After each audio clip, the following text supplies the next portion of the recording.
You're listening to the Spy-Fi After Dark podcast.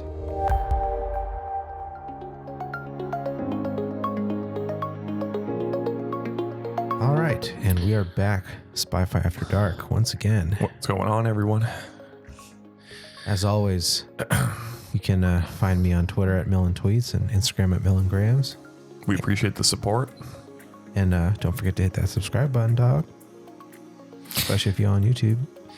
So anyways, the main topic for today was life experiences. Oh, yeah. Did you want me to start? Sure. I mean, we went to AS2 together. We met at AS2, and we've been pretty close ever since.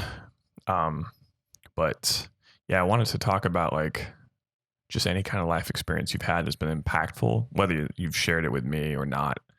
I had some conversations recently with people I've reached out to about this, and it can get pretty deep. So you got inspired? Yeah, I got inspired. I'm like, you know what? Like, I feel like this can be a lot of fun to talk about. Okay. Well, I mean, I have a few, but I think the one that's most significant is a trip that I took, and it's kind of a recurring theme for me. A lot of those moments of self-discovery and self-reflection come from travel. Something about being taken out of my normal routine. And I think just in doing so, I no longer think about the things I normally think about every day. So my bandwidth is like completely open to think about new things versus like having to keep up with 50% of it or 60% of it or more. So I took a trip to Mexico, and it's been almost a year and a half now. It was December 2018. By the way, Mexico on the Caribbean side, because I went to Cancun during winter, is beautiful. Like, it was actually hot because it was humid. So I was sweating a lot, but like the ocean was bathwater temperature. It was amazing. That's awesome. So if you do want to travel at some point to Mexico or the Caribbean or something like that, do it in like December or January. It's also like, and if you do it like early December, there's low traffic too. You do it outside of holiday, like in between the two holiday seasons, and then January post-holiday season. So it won't be as expensive, and it's just really nice. So anyways, I went on this trip, and I went on this trip with a bunch of people from a Facebook group that I had never met before in person, but we had all been connected through this group, and the founder of the group put together the trip. And I don't know exactly what made me say, fuck it, I'll do it. But something made me decide to just go ahead and do it and go kind of pretty far outside my comfort zone. It's a nice, I mean, we went to a resort, all-inclusive kind of place. It was a lot of fun. People I went with were great. For me, the big things I learned was that I went with kind of no expectations. Mm-hmm. I think intentionally before I left, I was just like, I'm just going to enjoy this. I didn't really know what these people would be like per se. Some of them had a little bit more of a public facing persona than others. So I had like an idea, but I didn't really know concretely what they'd be like. But I figured, you know what? They're probably decent people. I'll probably have a good time. And I'm just not going to really worry about anything and just go and enjoy it. That's what I did. And the main lessons I learned for me were that, it sounds kind of weird to say, but people enjoyed being around me. And it was something that I had a hard time accepting in my normal life, of like me being a positive influence in someone's life, which I think probably comes from some sort of complex created through going through divorce as a kid and all that stuff. But that was the most profound thing, is I went with these total strangers who didn't know me. Like, they didn't owe me anything. You know, we just happened to be in the same place at the same time for an extended period of time. And I made friends easily, and they were all like trying to get me to join Instagram at the time. And so it was an experience where it really showed me my self-worth. I think more than anything I'd ever done before. And that's what was so profound about it. I understand completely. I can relate with what you had brought up before about traveling and how your bandwidth opens up because essentially a bunch of stressors in your life are like put on hold. So you're able to like look at things fully. Mm-hmm. Yeah, I'm assuming you still keep up with some of these people. Yep. That's awesome. Okay, so it had lasting effects too. Yeah. Not only for your confidence, but also, just getting to know more people, Mhm. opening your. I saw one of them again in person in Nashville when I went this year. So That's awesome. And I still keep up with a lot of them on Facebook. Do you encourage this kind of spontaneity for young professionals or just people in general? Absolutely. What made you like do it in the beginning? So I mean, you had no expectations. It was all set up through Facebook, but like what? Because this idea and this decision to do this is not common or normal. Like I never heard of anybody else doing this. So Really? Yeah. Well, I remember that originally when the trip was posed, everyone was going to have, you'd basically sign up on your own and then would check in with the group.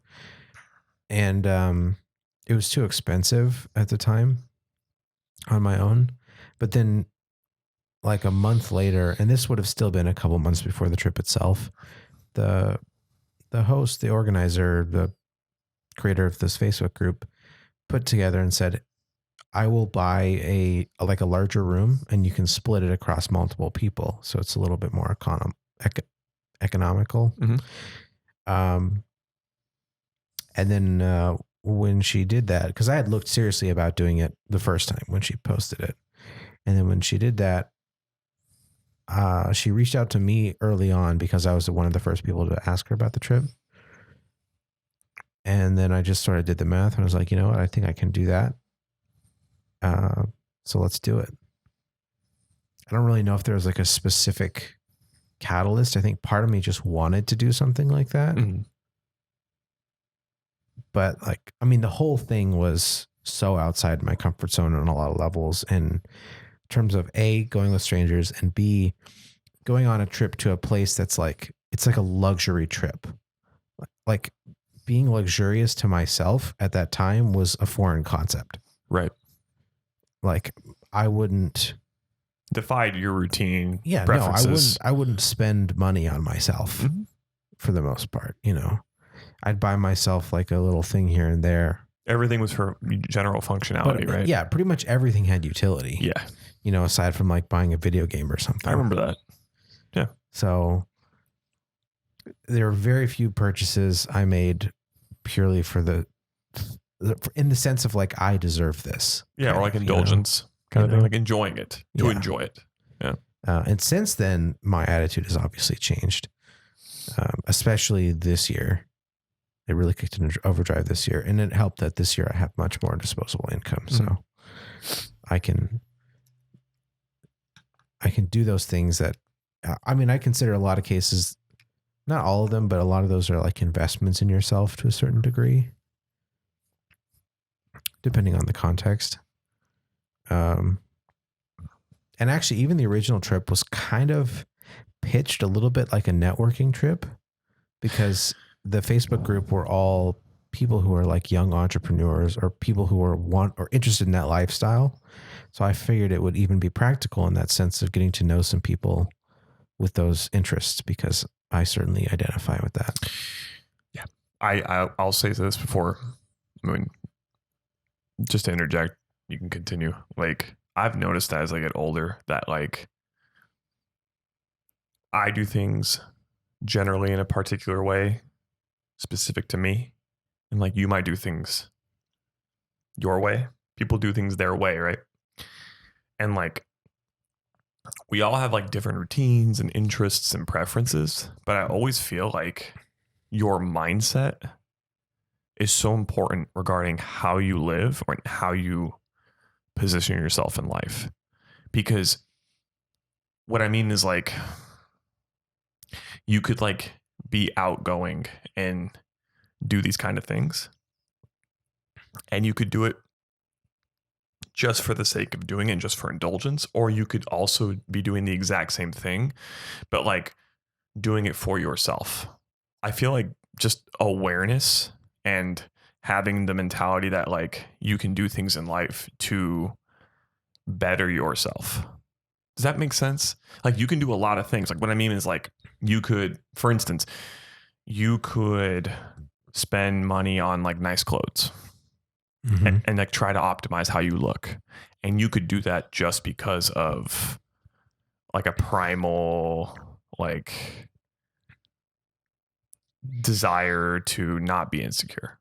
Or you could do it because you want to elevate like how you position yourself socially or how you're taken like at work. Like it's weird. It's the same action. Do you know what I'm trying to say? Yeah, you have to treat yourself like the person you want other people to treat you like first. And it's like it's literally the difference between that, or like going on this trip because you want to like open up and you just want to like explore and like be liberated, or going because you think it'll have lasting impacts on like literally the only difference is your perspective, but you're doing the same thing. So I'm saying like people do a bunch of things differently than each other, but like what makes those things I think valuable is like how you approach in your mindset when you're doing it.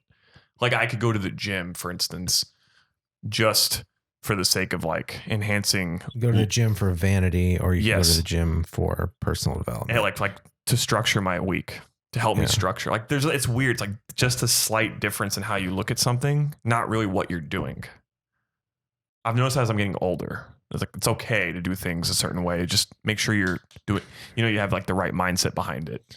Yeah. I mean, I think in the case of my trip, there's a very thin line between going on something like that because you just want to have a good time and feel pampered for a week or most of a week. And you want to go because you want to treat yourself better than you've ever treated yourself before. And there's nothing wrong with either. But it sounds like, because you were like self-aware of the fact that this had like unique benefits to you. Well, I mean, I only realized a lot of this stuff afterwards. Yeah. / when I was there. You said you had no expectations anyway. Yeah. But like in the future, When I was going, I mean, I was basically justifying it to myself with that practical reason of I'll meet people in my space for the most part. And then also, as it got closer, I was like, it'll also be pretty fun. I think that part like started creeping up. But then once I was there, and particularly when I was after, I was like, oh, this was actually much more meaningful than I even thought it was going to be. Mm-hmm. So if you are out there and you have the means to travel like this, I mean, not everyone does. It's a good idea. Yeah, I actually had plans this year prior to the quarantine. Early in 2020, I told myself this year, because I have been saving PTO. I don't really use it much currently. And I wanted to schedule a number of Fridays off, pretty cliche, and do weekend trips to go visit friends. I have a close friend in Boston, a friend in Seattle, 2 in the Bay Area, 1 in Texas. And I wanted to... And San Diego, right? Yeah, well, I have friends, but like in terms of like who I wanted to visit, yes, but who I wanted to visit like this year, people that pretty much I was trying to reach out to people I hadn't hung out with, okay, and just good friends of mine. And also these people have like made efforts to reach out to me. Usually I'm the one that makes the effort, and that's fine because when you do that, like your relationship with whomever will like be predicated on that. It's like if you constantly reach out to a friend, it's not that he or she will consciously want you to reach out first necessarily. It's that that's how it works. So you just get used to it. Do you know what I'm saying? But it is nice too. Like I'm older than you. It is nice too. And like I see certain friends that aren't hitting me up because of conditions being like that we work together or like we see each other often. Like these people are like uniquely or independently growing as I'm independently growing from them. And like we're parting ways just by being away from each other, but they still make that effort. It takes a lot of like consciousness. You know what I'm saying? I'm like, okay, that's cool. Like with the quarantine, for instance, like certain people reached out to me, and I'm like, all right, like I don't count you because we do this. We live here. We have Yeah. like similar. Yeah, it doesn't count. I'm talking people that live out of the state, like people I've known prior. Yeah. There's no And barriers. yeah, and with the quarantine, we're all less busy. Can't like let's not pretend here. So it's this was actually a good learning experience for me too. I've been closer to my family and like certain friends that I haven't kept up with. It's been refreshing. But no, anyway, so yeah, regarding like experiences, I would say like one powerful experience for me. Actually, wait. Let's take a quick break. Okay. We'll be back in a hot second.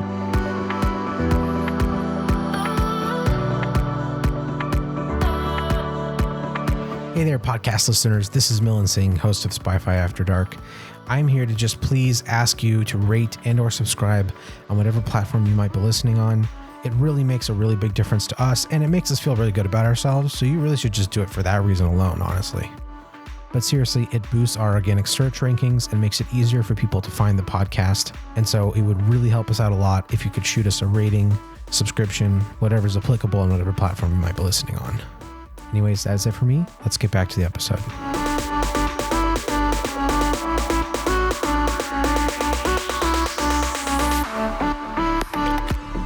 All right, and we are back. All right. So Alex, you're about to tell the story. I mean, my story's not as interesting, but it was impactful. Give yourself some credit. Yeah. Well, I was at ASU. This was 2009 and fall semester. And I didn't want to be at ASU. I went because it was the practical thing to do, being from Arizona. Full ride, required nothing. I was like a living, breathing person, so I got a full ride kind of thing. But it's like, all right. Man, if only they kept that up. I know. So I really wanted to go on a road trip. And I had a lot of reasons to do so at the time. And I ended up becoming friends with some, this was obviously before your time. I met, some guys at, in Barrett, which was the honors college, brand new at the time. And I told them like my spiel and why I want to go on this road trip. And they heard my story and like we essentially became friends. Like Wednesday, and I got like into the story when I ran to them again the next day, which was the Thursday, and then we planned a trip to Cali, like that afternoon, and then I met them at their place at like 1 a.m. Picked them up and we left, and we all skipped our classes on Friday. I didn't know these guys. Wow. So it's not really similar. But for me, it was a very liberating trip because I was brought up very sheltered from Gilbert. It was definitely beautiful to be brought up with, a kind of a loving household, being in Gilbert, like low crime, just not a lot of things to worry about. So born and raised in Arizona, I hadn't seen or been exposed to much. I really wanted to go on this trip. My parents didn't want me to go, but they actually allowed me to, which was very surprising. Is this one where you went to Santa Barbara? Yeah. Okay. Yeah, went to Santa Barbara. And I won't get into like the details of anything, but regarding like over there, but it impacted me quite a bit, the trip, just because the school over there was like crazy about like the partying and all that kind of stuff. And ASU was too, just on another level. But really like the takeaway from the trip was that I stood up for myself. Some stuff happened over there that was, I'll say, negative, like not good towards me. And it was constant during the trip. And like somehow I enjoyed the trip. And my boys, like these guys I barely knew, like really had my back. And I think it was more than the fact that I was their ride home. We became very close after the trip. Do I know any of them? I don't believe so. Okay. They're my age, and I don't even know if they live in Arizona anymore. Mm. Maybe you might know one of them. I don't know if he's stuck around, but yeah. So the trip was an eye opener, because nothing like ever negative had really happened to me growing up, and I never had like friends or like pseudo friends like betray me like this, just things like that. And like being like out of my comfort zone, like being out of Arizona, like I didn't know anybody on the trip and things were happening. And I had to be like very quick on my feet. I mean, even the trip, even like the drive itself made me grow because I had never been on a freeway. Wait, for real? Yeah. I avoided, Wow. so I avoided freeways my first semester, like up until after the trip. I took essentially, for those of you that don't know. Did you not live on campus? No, I never lived on campus. Not officially. Actually, I have a lot of stories about that. I can get into that too. Yeah, I never lived on campus, but I lived on campus. I think we talked about it a little bit in an episode from season 1. Yeah. But yeah. You and I talked about like college and like work-life balance after college. And yeah, I think we dabbled, I think, a little bit on that. But yeah, like just driving to LA, just the whole trip like impacted me quite a bit because I felt like I had to constantly adapt to situations. Makes sense. You know what I mean? Like we missed exits on the way to the school. When we got there to hang out with some people, like things weren't going our way. And like, I just had to be like adaptable and make the best out of every situation at every point in time over the course of the weekend and then drive them back and come home. And yeah, it was just even though it was a weekend, I grew so much out of it. And I feel like it impacted me permanently too. Just the way I like look at situations and social awareness. I feel like it spiked for me out of nowhere. I started paying closer attention to people's like intent behind things. And yeah, I don't want to say I became more defensive, but I like, and you know me, like I'm sometimes borderline neurotic about like being very critical of like people's intent and like behavior and all of that. And I feel like that experience was one of the experiences that caused it. Yeah. So there's that. And what you touched on before, like aside from this trip, there had been other trips throughout college, road trips to California and things like that. Cause California is just so accessible. I've gone to Mexico as well.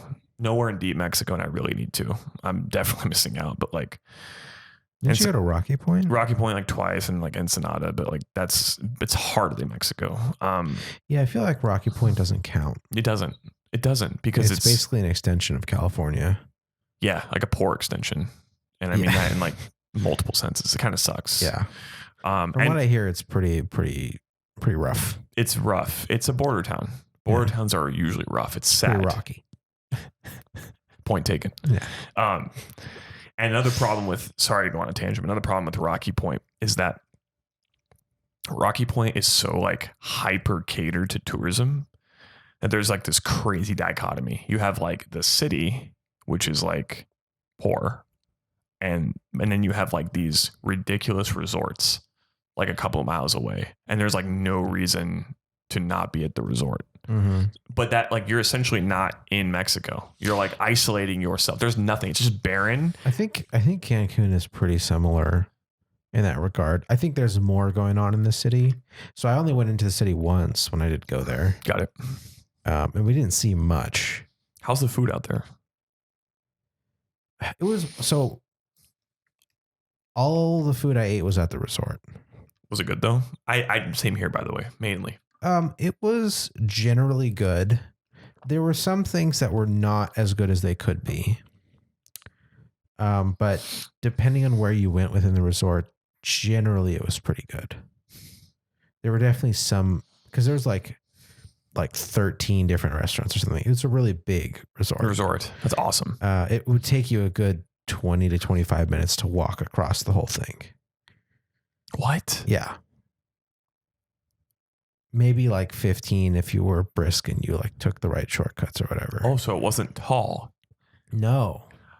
It was wide. Well, I prefer that. I do too. That's way that doesn't count. All the buildings were 3 stories tall. No, that's Maybe different. 4? That's like a villa. That's different. You can enjoy like the resorts that I'm talking about in Port Penasco, Rocky Point. The majority of them are just very, very tall hotel-esque resorts. Yeah. Where like you have poolside and things like that around the perimeter, but the perimeter is very small. And like, you know, were there any like restaurants on campus, so to speak? Yeah, but like not 25, like 3, and they're good. But like it's more sheltered, and there's more isolation from resort to resort and within the resort. Like unless you're at the pool drinking At like, one of the tall buildings, you're saying? Yeah, because it's essentially just like rooms. Most of it's rooms, yeah. Yeah, rooms.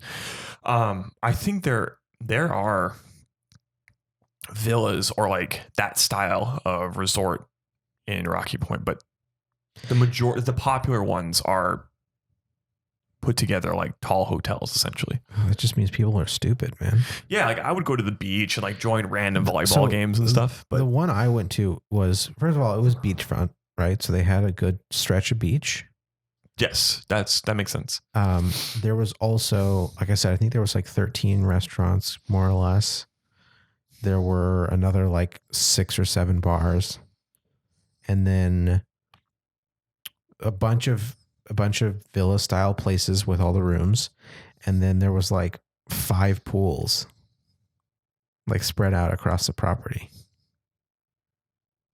It was really cool. That is cool. Really cool setup.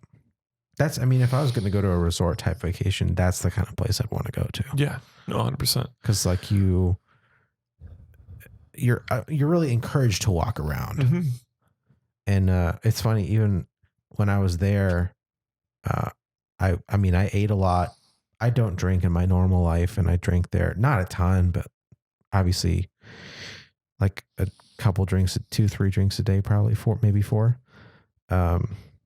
Again, not a ton, but like it's way more than I normally you don't drink. And I still lost like 2 pounds. All the walking. Because I walked so much. Yeah, no, 100%. And you can get like golf carts and shit, but I was like, yeah, I'll just walk. Mm-hmm. Yeah, same. You had like those, like, I forgot what they're called, like quads and stuff. And yeah, they have like people roaming around that'll pick you up. Yeah. But, similar setup. I just walked. Similar setup. Beachfront, barren, nice resorts, and then a city nearby that's like not aesthetically pleasing. Well, it's funny because the resort that I went to, it was literally surrounded by a fence with I can't remember if there's barbed wire on top. I don't think so. There wasn't barbed wire. It was the like hooked, the nice looking barbed wire where you have like the sort of the metal supports going up and then angled out. Yeah. Yeah. With the barbed wire lines going across them. Yes. It was that. And then I think there was like a guard post outside.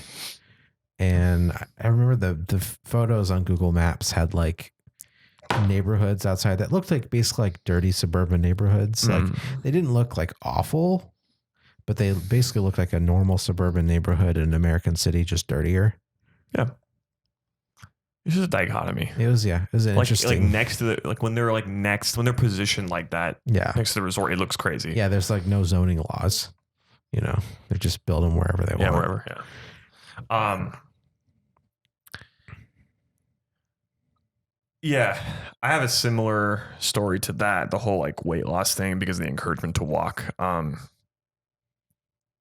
Last year, I attended a wedding for my cousin. Mm-hmm. In Lake Como, Italy. Right? Yeah. And I had never met my cousin, and our family was invited. And it was a destination wedding, of course. She lives in... FYI for viewers, Alex is Middle Eastern descent. So this is a common thing where you throw ginormous weddings and spend shitloads of money and invite a bunch of people you don't know. Yeah. So, yeah, pretty much. she lives in Manhattan, and she goes back and forth between there and Cambridge because she was getting her second master's that's being paid by the UN. Jesus. So a bunch of the attendees were either from Homefront, New York, or they were like fellow college mates. Mm-hmm. So our family actually had the it was the most amount of travel. Like we traveled the most essentially. Some people came in like hours before the because everyone was East Coast basically. Yeah, East Coast exactly. So it was exciting. I didn't know what to expect. I definitely didn't know any of the other attendees. I hadn't even met this side of my family, and like I will say that growing up, it was like hard to identify with my Persian culture because I'm Persian and I'm Lebanese.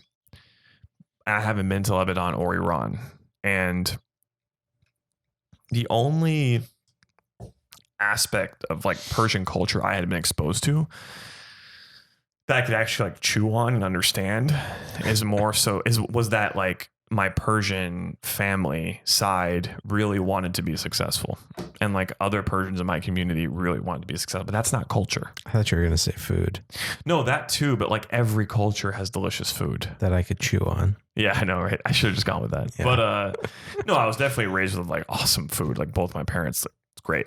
But I mean, you too, obviously. But regarding like Persian culture, if someone were to ask me like what aspects of Persian culture do I like cherish and identify with, it wouldn't be Persian culture. I think it would be like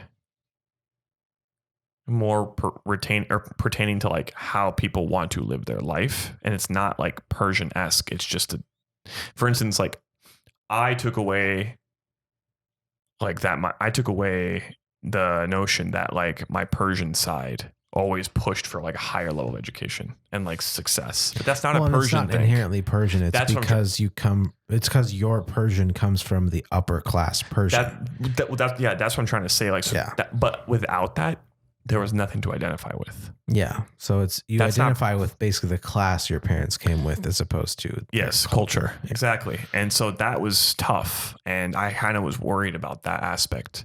And like, I'm different enough where like, I don't speak Farsi. I'm from here and I'm like half Lebanese. And like, every time I go to like these Persian, so it's harder for me to identify without talking about education or like career aspirations. And I don't want to constantly, I mean, you're basically a white guy with slightly tanner skin and big nose. Yeah, pretty much. And it's like, I don't want to constantly have to identify with my career aspirations because I myself don't think much of like myself in that regard. I'm not saying that for like any endearment. It's just, that's how it is. So I was worried and I never gone on a big trip with my brother. I mean, it was nice because I hadn't talked to my brother in quite some time. And yeah, all of us went together and it was fabulous. I mean, the trip was amazing. The wedding was so bougie and just brilliant. And Persian weddings are only ever eclipsed by Indian weddings. Probably just by sheer size too. Yeah. I've heard of Indian weddings are like enormous, right? So the food, everything. Yeah. This was like extremely impressive. And it was a 3-day event and I had a blast and I connected with that side of my family and it was great. Are you more Persian now? I don't know. Because it sounds to me like you were just exposed to more of the class side than the Persian side.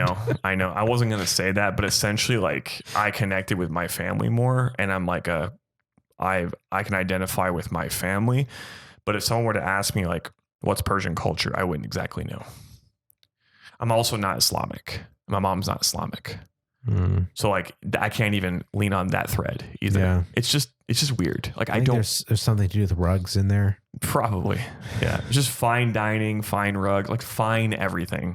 Yeah. Everything. Just fine. Yeah. Yeah, I mean, certain dances aspects of life and things like this, like I can identify with like my Lebanese side. And like I grew up Catholic, Maronites in Lebanon, like, and I also had a lot of cousins in Arizona. Oh, okay. Yeah, so it's just different. I think I can more easily identify with my Lebanese side.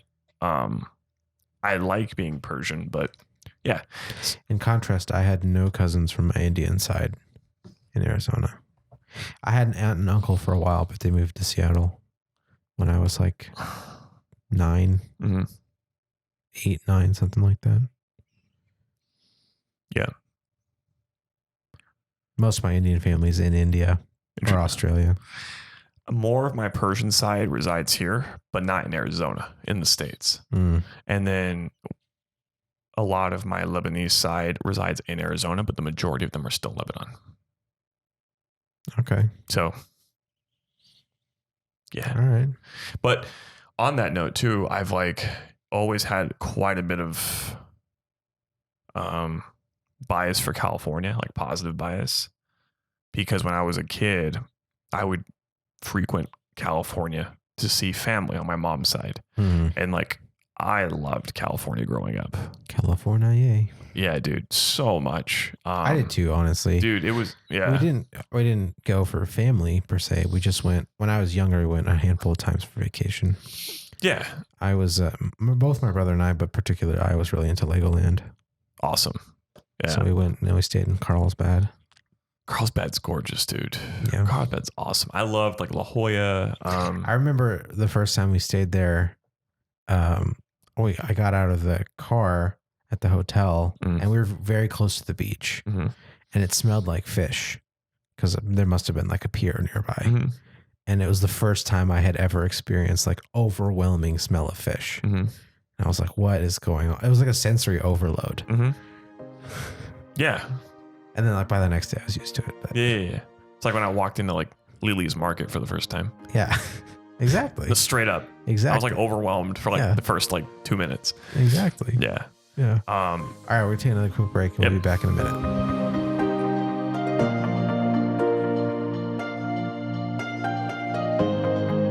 Hey there, podcast listeners. This podcast is proudly sponsored by me. That's right, me. I'm here to tell you about a project I've been working on called the Iowa Caucus. It's a democracy technology project with an accompanying live stream that will be happening sometime in June. Basically, a friend and I are building a real caucus software. This project is based on the now famous debacle that's known as the 2020 Iowa Democratic Caucus, when the Iowa Democratic Party utilized a new technology for the first time in running its caucus. Except the technology kind of failed really bad. The thing is, the software that you'd use to run a caucus is not actually that complicated. And so my friend and I wanted to basically just build it. And we're going to run a live stream mock caucus or Caucus to prove that it works. Head on over to iowamaucus.com because I know you want to learn more about it. Sign up for email updates. We'll keep you updated along the way. I promise we'll use your email very responsibly, more responsibly than pretty much everyone else in politics. And we are going to need a few volunteers to actually make the Caucus happen. It's a really, really small commitment of time, but we do need people to fill the spots for the live stream. So once again, head on over to iowamaucus.com, sign up for updates, sign up to be a part of the caucus if you want to be a part of it. Like I said, it's a small commitment. We're talking 5 to 10 minutes of your day. Anyways, that is it for me. Let's get back to the episode.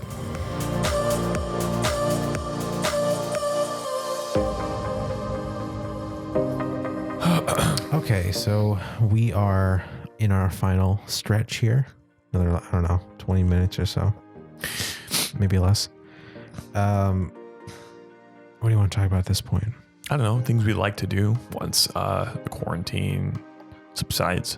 We have like a normalized schedule. You were talking to me about before this podcast about something with Japan. Okay. I mean, I guess we can keep, let's stick with the travel theme that this works. This is more of like planning versus. Yeah. So I had read an article and this might, by the time this releases, this might be like widespread news or widespread by the time knowledge. This releases, like you won't have the ability to, because we're releasing this like what, 3 weeks later? We're not 4 weeks creating later? competitors. We're jumping in on this before you even hear about it from us.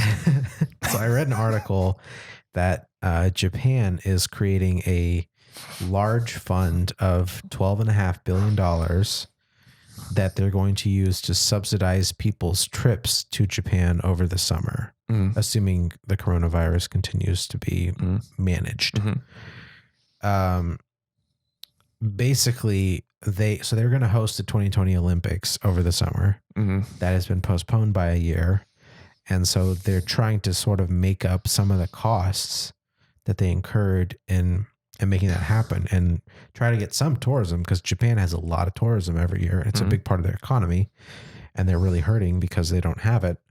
It literally had a 99.9% drop in tourism year over year in April because they shut down the country to foreign visitors.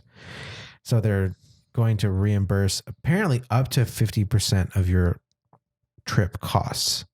Now, I thought it was just the flight. Well, we don't know what the details are. It might just be the flights. It might just be your accommodations. Yeah, because I would imagine that's how they recoup. Like they could pay X amount and then, but because I feel like this is a strategy to have people just get to Japan, and that's where they'll get there. Yeah. So the headline was kind of vague, and the article didn't really provide much information because I don't know if this has been fully finalized yet. Got it. It just said half of your costs, but it wasn't clear what that meant. That could be airline fees. It could be destination fees. Who knows? Probably one of those two things or both. Yeah, destination / yeah. Yeah, airline would be very smart. Yeah, I think it's a good way to do recoup everything there for the country. Yeah, I would jump on that in a heartbeat, man. I've never been to Japan. You talked to me. I would too. If I know that at some point I'm supposed to get 6 days of PTO or something, like a big chunk as my first allocation for my job. At some point here. How does it work for you regarding PTO? So basically once you start, after a certain number of months, you get your first chunk. And then after a few more, you get the rest of the chunk that you normally have. And then every year on your start date, you get your full allocation. That's nice. But you can only carry over 40 hours. So you have to use the other 56. So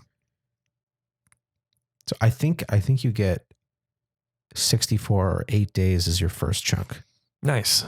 But I don't remember when. I don't remember if it's 3 months in or 6 months in. Interesting.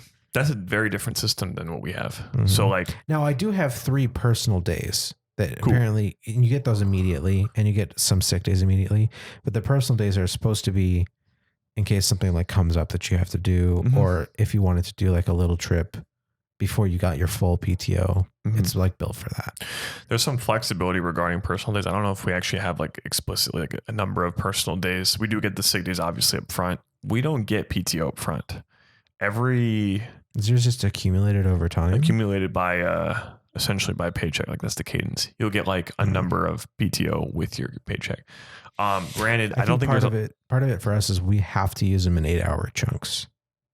Okay, I don't think we have to do that. So I think I could do a half day here and there. Also, I don't know if there's an actual limit to rollover. You should probably look into that. Well, I know some people that have like 120 plus hours. You should probably double check it anyway. Yeah. They don't pay it out or anything. Your start date was in November, right? December of 2018. December. I know where I'm at. I keep thinking it's November, but it was December. You're good. I mean, it was like the beginning, like the very, like because I quit my previous job in November.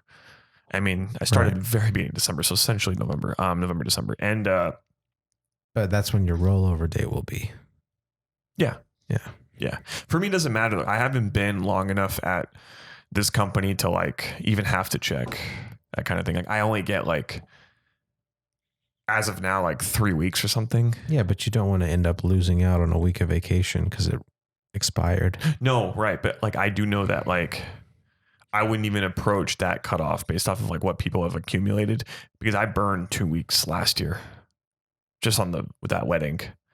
I'm nowhere near even at the fullness of this year. If I added like last year minus 2 weeks, I'm easily. Did you start that job in 2018? Yeah. End of 2018. Okay. Yeah. So you had all of 2019 there. So you've already hit a rollover date. That's what I'm saying. Yeah. You get what I'm saying? Okay. I don't know what the ceiling is, but for me, I already know I'm not there, and I have that rollover. Yeah, I didn't lose anything. You get like one floating day too. Like it's essentially a personal day. I mean, we in total between personal and PTO days, we get 3 weeks. That's decent. Just fine, solid. That's what we get, 3 weeks. And then like one floating holiday that you can like use, and there's like a deadline. Oh, floating holiday. Okay. Yeah, so we just have the normal 10 holidays, and then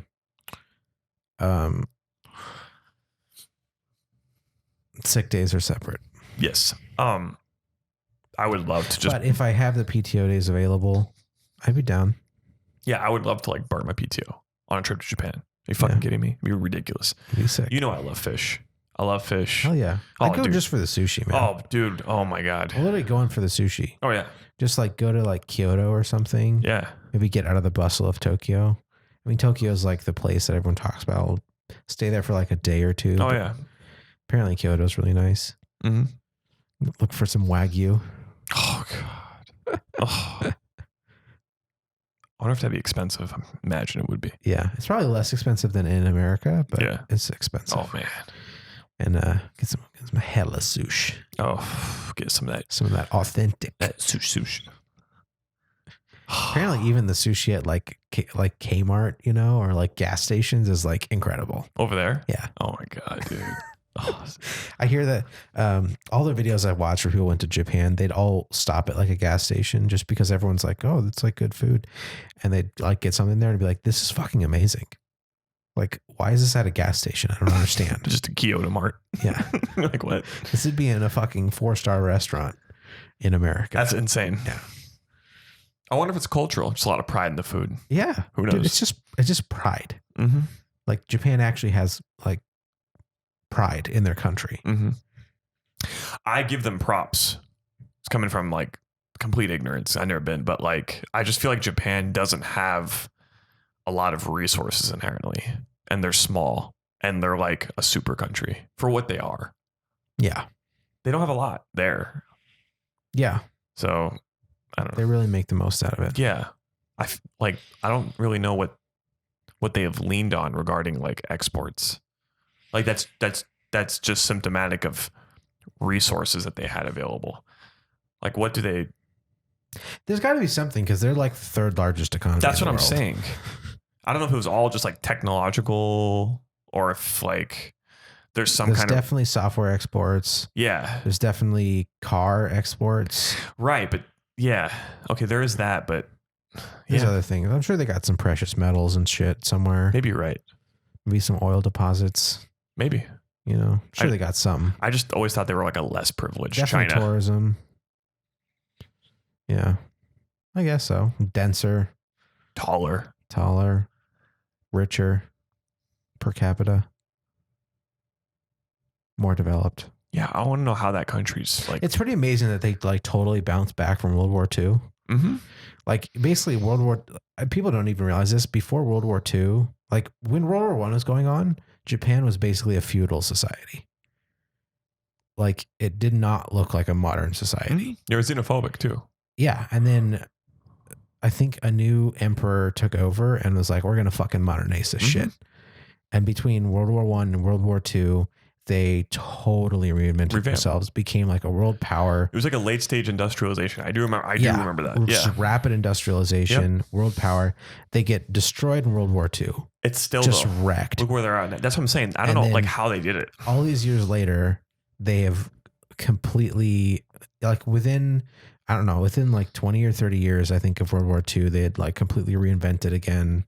They had the whole armistice treaty, so they couldn't build a military.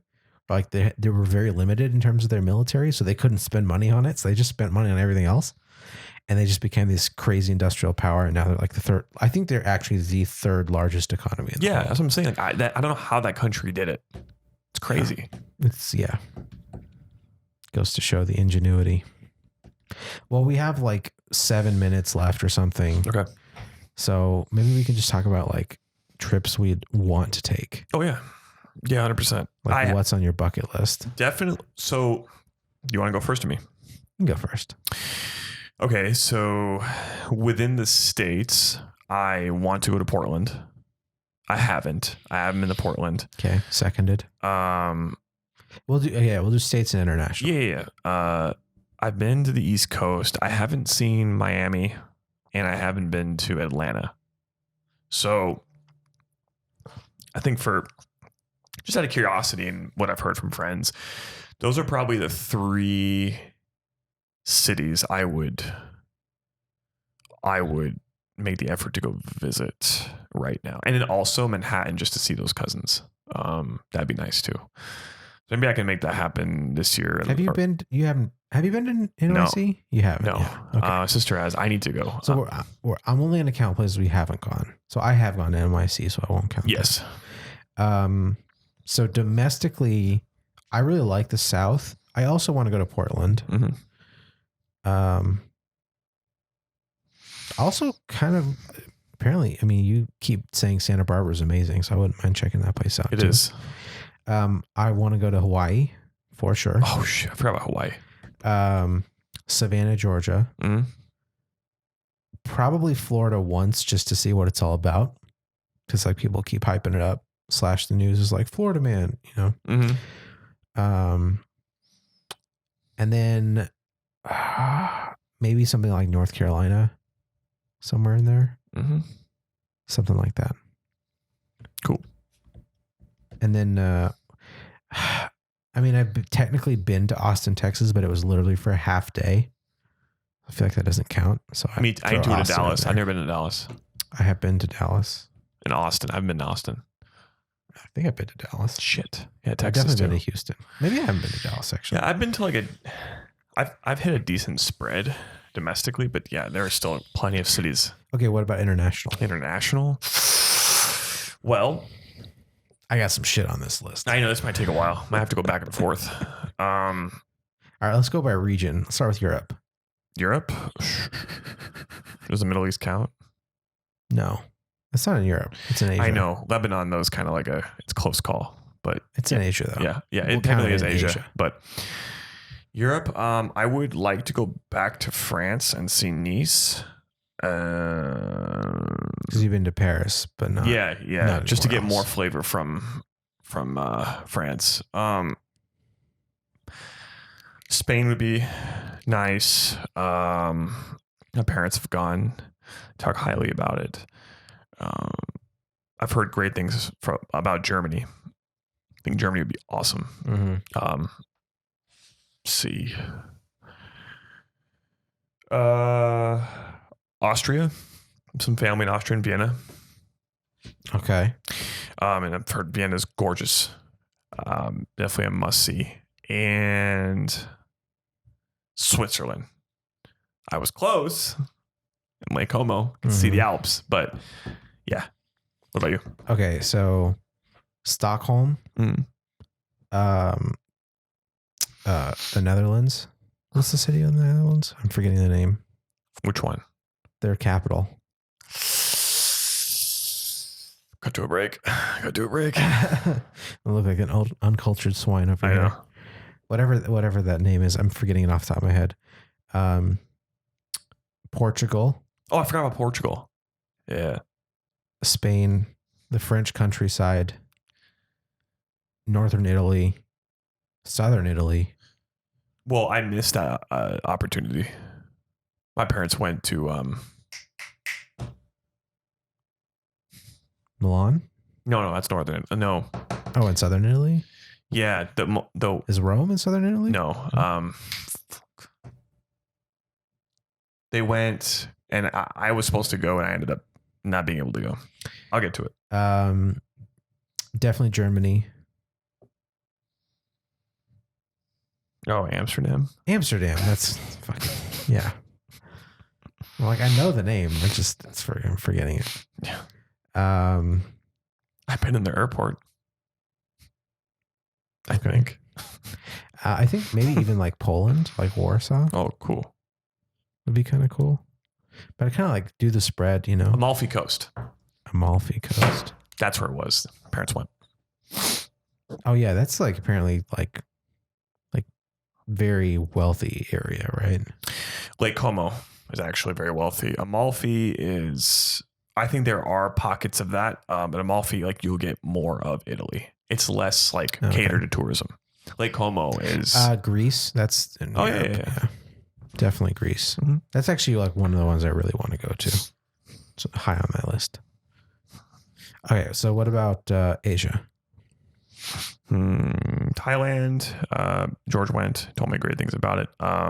Philippines, maybe Boracay.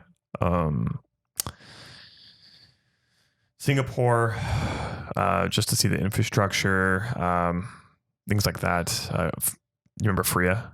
Mm-hmm. She loved Singapore, and I was convinced. We just talked about Japan.